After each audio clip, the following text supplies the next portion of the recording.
Okay, let's see if I remember how to do this.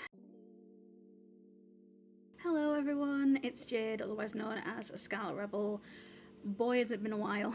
So some housekeeping before we dive in. First of all, it is 30 degrees where I am currently. Actually, is it 30? It's 28, which may as well be 30.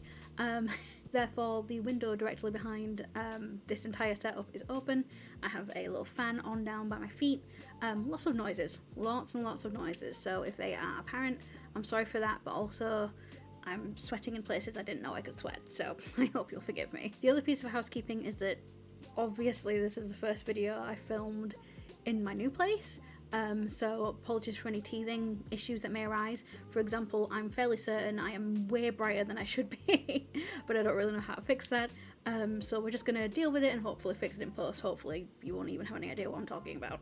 So where have I been? Why have I been completely MIA for a year? Why have I not uploaded anything about Destiny or anything about anything else? Well, it's because I moved halfway down the country. Well, I mean, to the bottom of the country. I don't know if you could say it's halfway, but basically I used to live in Leeds, which is up in the north of England, and now I live in Poole. I literally live on the coast. I literally live at the bottom of the country now, which is insane, which is why I'm dealing with this horrendously lovely weather, I guess. The reason I moved from Leeds to Poole, a few of you may know if you keep up on my socials, but essentially I am an author now. I'm a writer now. I'm working for LUSH still. I used to work in one of the shops up in Leeds.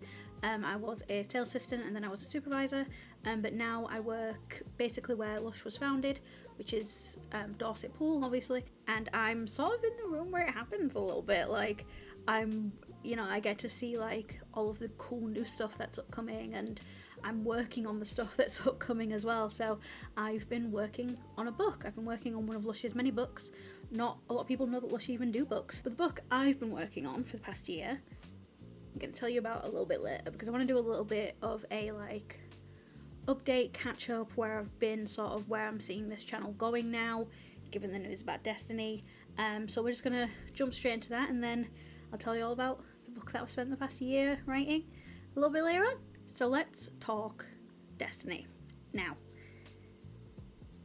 I can't find a way to say this that isn't like both incredible over-exaggeration and also untrue, but I was not okay. I was very upset by the news that Destiny will no longer be updating. For those of you who don't know, they announced about a month and a half ago, I don't know how you wouldn't know, but a month and a half ago they announced that basically no more work is going to be done on Destiny 2. It's going to, no more DLCs, no more future updates, no more story, nothing else. It's just going to exist in a similar fashion to Destiny 1, and that's it, unfortunately. There's lots of speculative reason and actual reason behind why this decision was made.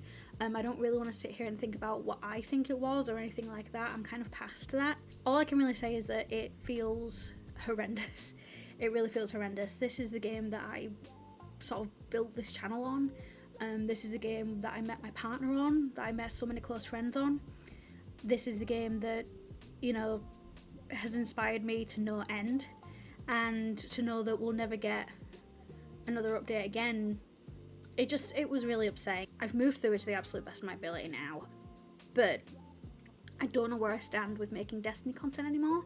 I did start writing a script about Destiny going, not offline, but Destiny not receiving any further or future updates, and I haven't finished it, and I wrote it when I was in a very angry place, so I don't know if I could do that. I also, again, it feels like enough time has passed that I wouldn't really be adding anything to the deluge. Like, obviously I'll miss it. There is a part of me that's still optimistic that something may happen, not necessarily regarding a Destiny 3, but I mean, I truly don't know. Basically, all of this is to say that I'm massively in denial. When I hopped on for the update on the 9th, all of the little story beats that we got and the sort of wrapping up of characters and Mara going to find Cher and Lodi talking more about his past, and there was a friggin' lore tab that was Shin Malfa hunting down a Dredgen, one of these new Dredgens that Bale has, the antagonist from the most recent DLC, and just, it's the potential that makes me the most upset. That is the bit that I'm struggling the most with. It's the fact that every single time I get on, it's a reminder that we'll never see any more of this, you know? It feels like a waste. It feels terrible, and I mean, the only people that are really to blame are, you know, Bungie leaders. They fucked it up. They fucked it up massively. I feel sorry for everyone who was laid off as well. More layoffs happened. There were people who were still working on the next update called Shadow and Order right up until it was announced that Destiny wouldn't be receiving updates anymore. It's just all incredibly fucked. And if you want to know my feelings on Marathon, fuck Marathon still. I'm still in the camp of fuck Marathon. I'm sorry. I know that logically we should still keep supporting Marathon because then we'll still be supporting Bungie. But I can't play Marathon because it's going to leave a sour taste in my mouth now. I said this in my script and I said this to a lot of people. It felt like Bungie and Sony, more than Bungie, but Sony have basically chosen their Fortnite easy maintain, blah blah blah kind of like game over their like Final Fantasy, not quite World of Warcraft, but similar-esque kind of like deep lore, big story updates, massive dedicated fan base that maybe don't come around for every single DLC, but are still there and always will be there. They've basically chosen the easy route, and that is a big part of it as well for me that makes it really hard. But all of that to say that I don't want to sit here and say that I will never ever make Destiny content ever again. I also don't want to sit here and say that there's definitely Destiny content on the horizon. If I was going to make a video, it would be about, you know, the potential that I feel has been wasted, about how maybe a Destiny 3 could be done. I've thought in the past about how maybe, I've thought about doing, what do you call it? Like a rewrite. Do you remember when Last of Us 2 came out and everyone was really, no one liked it? Well, most people didn't like it, and there were tons of videos popping up of people like rewriting it because they didn't like the story. I've been thinking about doing that with the first Destiny, but not like in a I could do a better way, but just, you know, in a curious way to kind of set us up in a way that's kind of like explorative, and like, you know, sometimes you've got to pick something apart to figure out why it didn't work and then put it back together again. It's a interesting exercise. Maybe I'll just do that in my personal time. Basically, all that to say that I am mad at Sony. I'm mad at Bungie. I'm not mad at the creators of Bungie.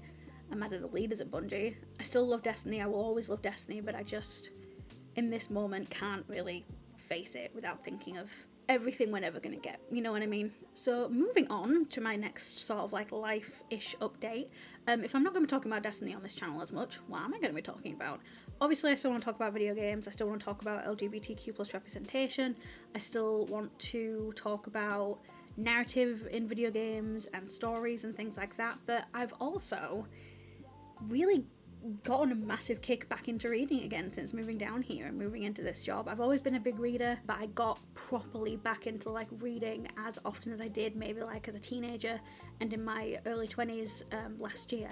I read, I think it was 10 books last year, and then I'm currently on 11 for this year. My sort of Goodreads goal is 15 for this year, so I'm currently doing really well. I'm currently reading To Be Taught If Fortunate by I think Rebecca Chambers. I'll put it up on the screen so you know, which is a really lovely little short sci-fi story. And I finished before that Babel by R.F. Kuang, and I went into Babel like knowing basically nothing about it and came out of it really enjoying it. R.F. Kuang's a really interesting author. I feel like people either really love her stuff or they really just are like, I don't see the hype.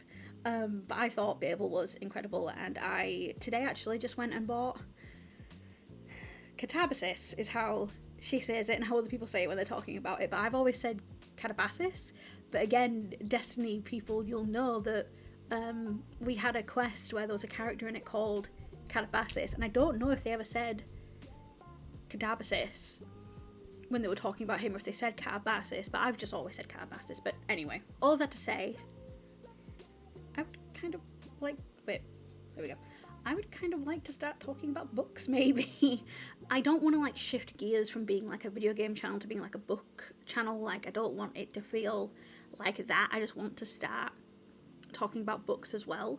I found that I really adore historical fiction, hence why I think I liked Babel so much, but I've gotten really into Taylor Jenkins Reid as well as an author.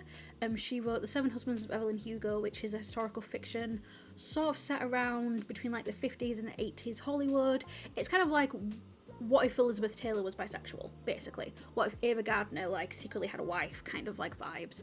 And it is fantastic. It made me cry. She has another one called Atmosphere, which is based in the 1980s and is another queer love story between two women who were part of the astronaut program to be the first female astronauts as part of the NASA program, and it's absolutely fantastic. I cried at that one as well. And there's another historical fiction I read recently that I adored that's called Boudica's Daughter, and that's by Elodie Harper. I have never read anything about Boudica, which is strange because Boudica was like one of the big topics that I learned about in primary school. Whenever we learn about the Romans, we also learn about Boudica. I don't know why, but I seem to have like not gone into this like obsessed with the Tudors phase that a lot of people my age tend to have gone through or either still are going through. And it ended up being a fantastic historical fiction. So would definitely recommend, obviously, all of those books. But that's, you know, just a sneak preview of the kind of content I want to start doing. I watch booktubers. The main one that I watch is Jen Campbell. I love Jen Campbell so much. Her short story collection, which is called The Beginning of the World. No, The Beginning of the World in the Middle of the Night. Again, I'll put that on screen in case I've butchered that.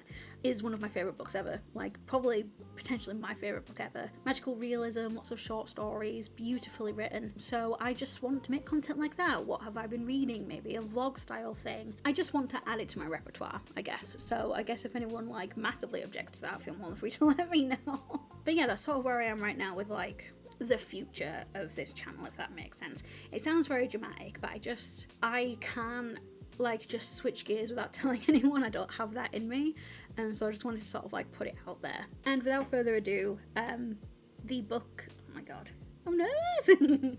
And without further ado, the book that I've been spending the last year writing, and the first book I've ever written for LUSH, and the first book I've ever written ever, is this one.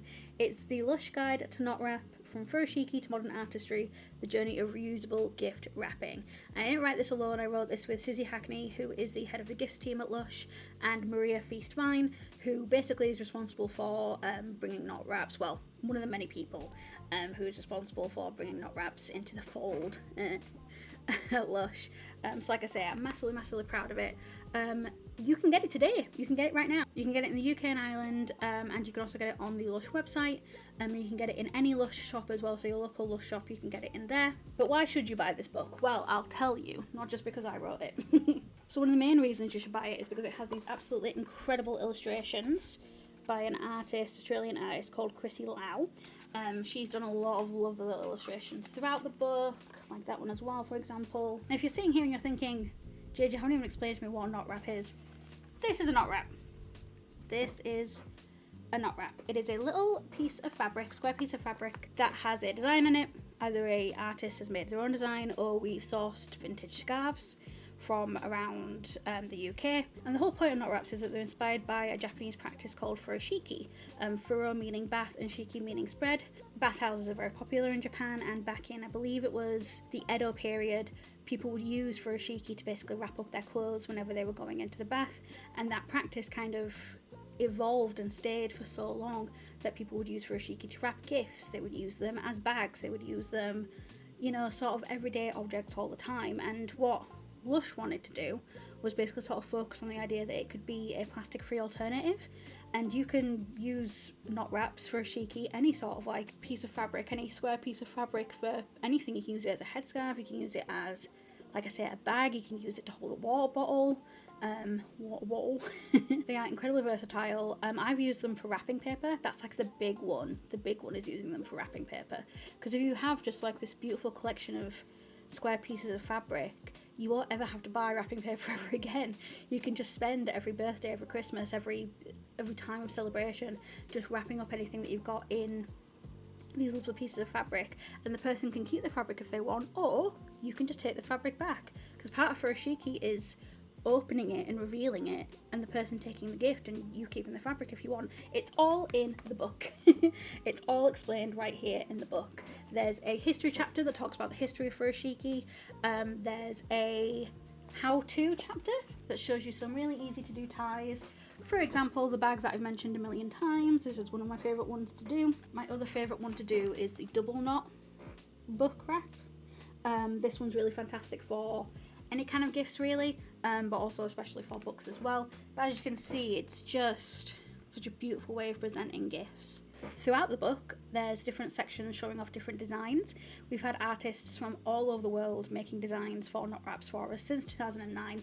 The one on the front is actually a redo of a knot wrap called Psychedelic Summer that we've actually released 3 different times. So this is the 3rd iteration of it, and you are going to be able to buy this on its own. So if you like this cover, you can buy the knot wrap as well. But for example, we've got the vanilla knot wrap here. We've got one called The Freeze, which came out at Christmas time, and it was created by a group of artists called Art House Unlimited. They're an incredible group of neurodiverse artists who sort of come together to express themselves, create different art, and we've been partnered with them for a really long time, so we've showcased quite a few of their knot wraps in here. And then my personal favourite one, I'm just going to go ahead and show you it, is this one here, the Epuyene. It was exclusive to LUSH Chile and Mexico. I did a call out across the company of sort of saying, hey, if anyone has any knot wraps they remember from a really long time ago, or any that they're particularly proud of, or any that they remember their shops really liking, or any that, like, you know, just really have any lovely memories, like, let me know, because we're, you know, doing this book.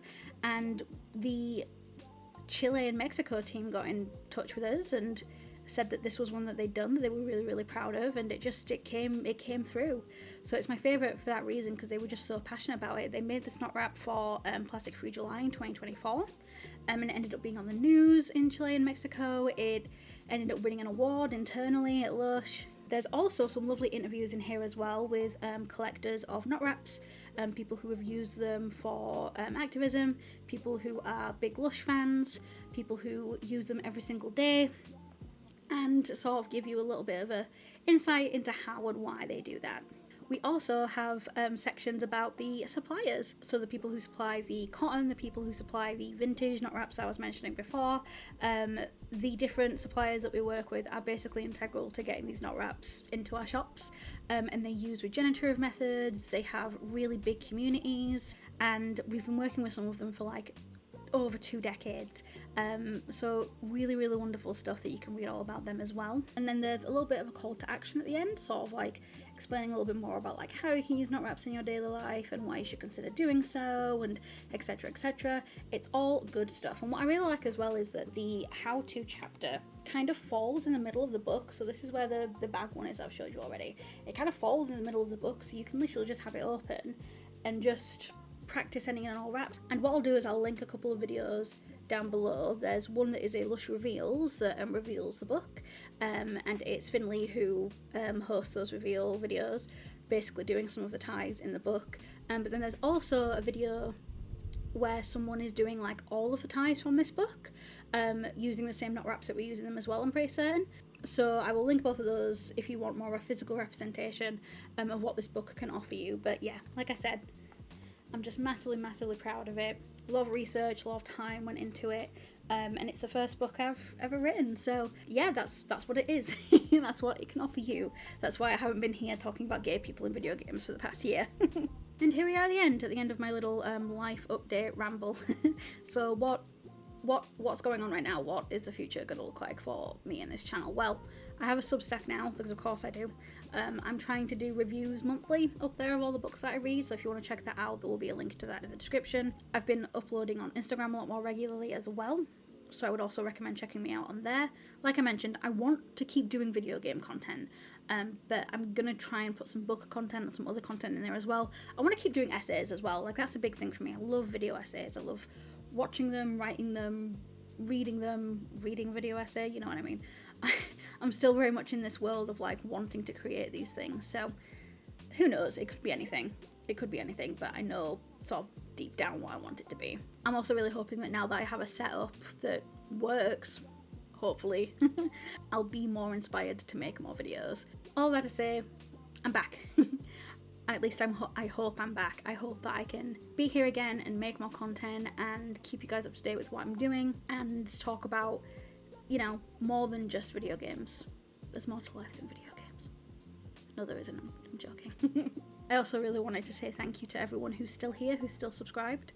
Thank you for just continuing to be there, just seeing that number not like dwindle down to 0 in the year that I've been, you know, working really hard on this book. Really means the world to me, so thank you a lot for that. I'm gonna go now before I ramble into infinity, but fingers crossed. I'll see you all very, very soon, and thank you again, and stay safe and stay happy and stay hydrated, especially in this weather. Bye bye.